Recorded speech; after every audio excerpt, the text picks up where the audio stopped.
హరే కృష్ణ హరే కృష్ణ. నమస్తే అండి, నా పేరు బ్రహ్మశ్రీ మంక ఆనంద్ కుమార్. గత వీడియోలో మీకు నేను నైరుతిలో బాత్రూమ్ కట్టొచ్చు, దానికి కొన్ని పద్ధతులు ఉన్నాయి అని నేను మీకు చెప్పాను కదండి. ఈరోజు మన వీడియోలో ఆ నైరుతిలో బాత్రూమ్ ఎలా కట్టాలి, ఏ విధంగా కట్టాలి, దాని విధి విధానాలు ఏంటి అని చెప్పేసి ఈరోజు మనం చూద్దామండి. ఉదాహరణకి ఇది మీ సైటు, ఇది అందులో మీ బిల్డింగ్. ఇది తూర్పు, పశ్చిమం, దక్షిణం, ఉత్తరం, ఈశాన్యం, నైరుతి, ఆగ్నేయం, వాయువ్యం. మీకు ఇక్కడ కట్టొచ్చు నేను గతంలో చెప్పుకున్నాను. మీరు ఇది ఈ మూల ఖచ్చితంగా కట్టుకోవచ్చు. చాలామంది ఇక్కడ కట్టాలి లేకపోతే ఇక్కడ కట్టాలని చెప్తున్నారు, అది పక్కన పెట్టండి. చాలామందికి ఏమవుతుందంటే ఈ నైరుతిలో కొంత ప్లేస్ ఉంటుంది, ఆ ప్లేస్ని వేస్ట్ చేసుకోకుండా ఇక్కడ మనం చక్కగా ఒక బాత్రూమ్ని నిర్మించుకోవచ్చు. ఇందులో ఈ విధి విధానం అంటే దాని అర్థం ఏంటంటే, ఉదాహరణకి మీరు ఇదిగోండి ఇక్కడి నుంచి ఇలాగా ఇది టాయిలెట్ కట్టుకోవచ్చు. లేదు యువతల ప్లేస్ ఉందనుకోండి, ఇది ఇక్కడి నుంచి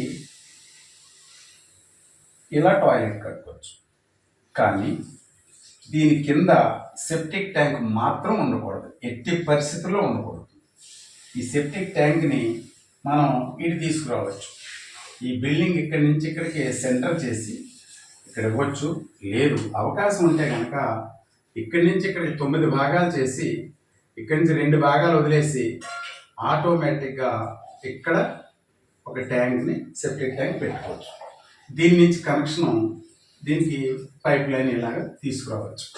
ఇలా కట్టుకుంటే ఎట్టి పరిస్థితుల్లో ఎవ్వరికి ఇబ్బంది రాదు, ఫుల్ గ్యారంటీ మీకు.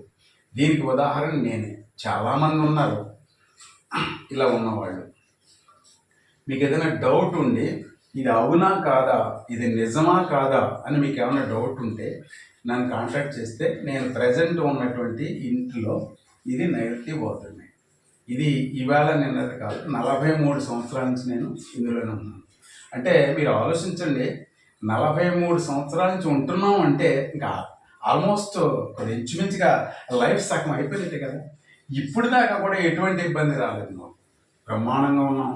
మాది చాలా పెద్ద ఫ్యామిలీ, చాలా హ్యాపీగా ఉన్నాం, ఎటువంటి ఇబ్బంది రాదు. కాకపోతే విధి విధానం కట్టే పద్ధతి అని గత వీడియోలో మీకు నేను చెప్పాను. కాబట్టి ఏంటంటే, ఇక్కడ మీరు కట్టుకునేటప్పుడు ఇటు ఉత్తర మొహాన్ని ఫేస్ ఉండేటట్టుగా ఈ ఉత్తర దక్షిణాల్లోనే సీట్ బిగించుకోవాలి.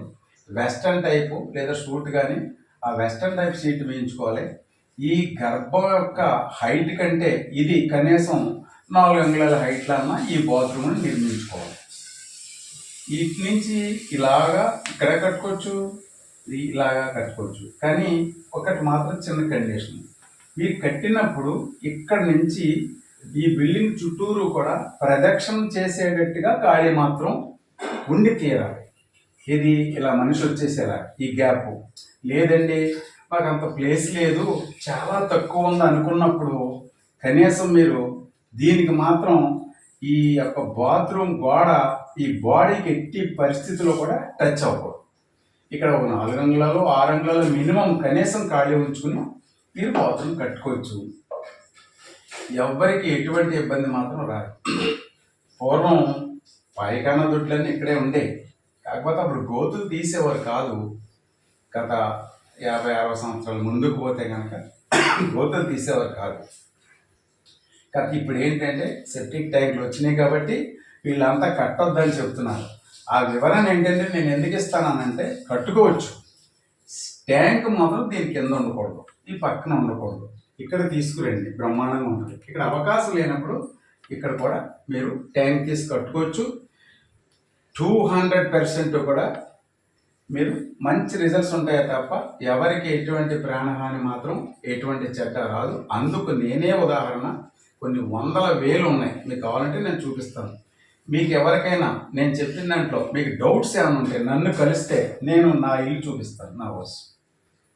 గత 43 సంవత్సరాల నుంచి మాత్రం ఈ నైరుతి బాత్రూంలో మాత్రమే మేమందరం కాపురం చేస్తున్నాం. హ్యాపీగానే ఉన్నాం, ఎటువంటి ఇబ్బంది కాదు. ఈ గతంలో చెప్పాను నేను ఏమని, బుక్స్ చదవాలి, మీరు ఎక్స్పీరియన్స్ కూడా తీసుకోవాలి. ఇప్పుడు 43 సంవత్సరాలు నేను ఎక్స్పీరియన్స్ చెప్తున్నానంటే ఇంతకంటే మీకు ఎవిడెన్స్ ఏంటి? మీకు ఎవరికైనా డౌట్ ఉంటే కనుక నా దగ్గరకు వస్తే ఖచ్చితంగా నేను చూపిస్తాను. అర్థమైంది కదండి? ఇంకొకసారి చెప్తున్నాను, మీకు ఇక్కడ తీసుకోవచ్చు బాత్రూమ్ ఇలాగా, లేదు ఇక్కడ ప్లేస్ ఉందంటే కనుక ఇలా తీసుకోవచ్చు. ఈ మధ్యలో మాత్రం ప్రదక్షిణ చేసేలాగా ఒక మనిషి వెళ్ళేలాగా ఖాళీ కావాలి. లేదండి నాకు 2 సెంట్లే స్థలం ఉంది, 3 సెంట్లే ఉంది, లేదా సెంటున్నరే ఉంది, నాకు అంత ప్లేస్ లేదు అని మీరు అనుకుంటే కనీసం లేదంటే ఒక 6 ఇంచెస్ మినిమం ఆర్ 4 ఇంచెస్ అయితే ఈ గోడకి యాడ్ అవ్వకూడదు, టచ్ అవ్వకూడదు. కాబట్టి డెఫినెట్గా 200% మీరు ఇలా కట్టుకోవచ్చు. ఇంకొక చిన్న విషయం, చాలామందికి చూడండి ఈ రెడ్ లైన్ వెళ్ళింది కదా, ఇలా నైరుతి పెరుగుద్ది. ఈ వేళ రోజుల్లో ఒక గజం కూడా కొనలేని పరిస్థితి. మనం మిడిల్ క్లాస్ అయితే మరి చాలా కష్టపడతారు కదండి, దీన్ని వదిలేసుకోవాలంటే కష్టం కదండి. కాబట్టి మీరు ఏం చేస్తారంటే ఇక్కడ స్ట్రైట్గా ఈ కొలతల ప్రకారం నీట్గా ఈ బిల్డింగ్ని బట్టి మీరు స్ట్రైట్గా వచ్చేసేయండి, ఇక్కడ దాకా రండి. ఇలా పెరిగింది కదండి, ఈ పెరిగిన దాన్ని కూడా మీరు ఇలాగా బాత్రూమ్ కింద ఉపయోగించుకోవచ్చు. ఇలా ఇది బాత్రూమ్ అవుతుంది. ఇక్కడి నుంచి కొలత మాత్రం ఈక్వల్గానే పెట్టుకుంటారు, ఈ ఎక్స్ట్రా ఉన్నది ఉంటుంది కదండి. ఈ ఇది కాంపౌండ్ వాల్, ఈ రెడ్ లైన్లో కాంపౌండ్ వాల్ మామూలుగా 5 ఫీటో 5.5 ఫీటో మీరు హైట్ తీసేసుకోండి, అవతలకి వదలకుండా మీ స్థలం తీసుకోండి. ఇన్సైడ్ లోపల మాత్రం ఈ బ్లూ కలర్లో ఉన్న లైన్ ఉంది కదండి, ఒక 2 ఫీట్ హైట్కి ఈ 2 ఫీట్ ఈ గోడ 2 ఫీట్ హైట్కి మీరు కట్టుకుని దాంట్లో ఆ హైట్లో లోపల ఏదైనా సిమెంట్ వేసి పూర్తి చేసుకుని పొగల కుండీలు పెట్టుకోవచ్చు, ఏమైనా పెట్టుకోవచ్చు. చిన్న అరుగులా వస్తుంది లోపలే పక్కనే. ఇది మాత్రం గోడ 5 ఫీట్కో 6 ఫీట్కో మీ అక్కడ ఉన్న పరిస్థితిని బట్టి మీరు కట్టించుకోవచ్చు. ఏమండి అంచేత మీకు డౌట్లు ఇంకేమీ లేవని నేను అనుకుంటున్నాను. ట్యాంక్ ఇక్కడ తీసుకోవాలని చెప్పాను, లేదంటే సెంటర్ చేసి ఇక్కడ కూడా తీసుకోవచ్చు, మీరు ఇబ్బంది ఏం లేదు. ఇక్కడ మాత్రం టాయిలెట్ కట్టుకోవచ్చు, ఇక్కడ కూడా కట్టుకోవచ్చు. ఇది గ్యారంటీ, ఇది నమ్మండి. మీకు ఏదైనా డౌట్ ఉంటే నన్ను కలవండి, నేను చూపిస్తాను, ఇందులో డౌట్ ఏం లేదు. నెక్స్ట్ వీడియోలో మనం ఇంకో మంచి విషయం గురించి మనం మాట్లాడుకుందాం. నమస్తే అండి, ఉంటాను.